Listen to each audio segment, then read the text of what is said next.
Magandang gabi, Philippine Air Force. Narito ang lagay at taya ng panahon ngayong gabi sa mga susunod na araw.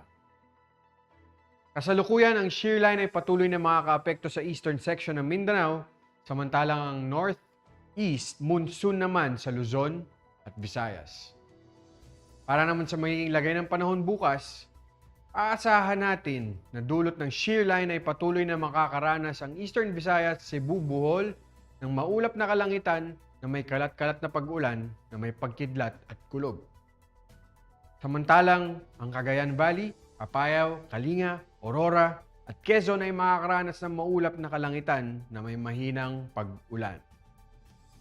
Ang Metro Manila, ibang nalalabing bahagi ng Luzon at Visayas at asahang bahagyang maulap hanggang sa maulap na kalangitan na may mahinang pag-ulan dulot ng amihan. Samantalang sa Caraga, Davao, Northern Mindanao, Soc-Sargen ay aasahan din ng maulap na kalangitan na may kalat-kalat na pag-ulan na may pagkidlat at kulog dulot ng shear line.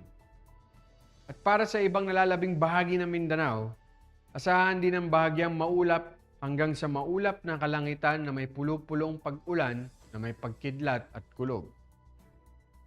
Para sa magiging taya ng panahon mula Sabado hanggang Lunes, aasahan ng bahagyang maulap hanggang sa maulap na panahon na may pulo-pulong pag-ulan na may pagkidlat at kulog sa Manila, Cavite, Lipa City, Angeles, Puerto Princesa, Kalayaan Islands, Mactan, Zamboanga at Davao.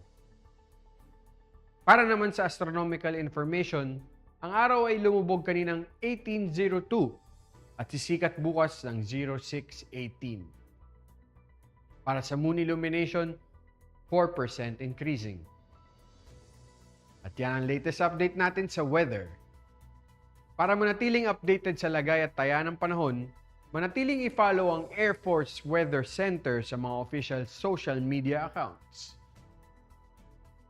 Para sa Commanding Officer ng Air Force Weather Center, Colonel Alvin John Q. Gador, PAF GSC, ako po si Sergeant Juan Miguel de Guzman, PAF Reservist, ang inyong guest weather broadcaster.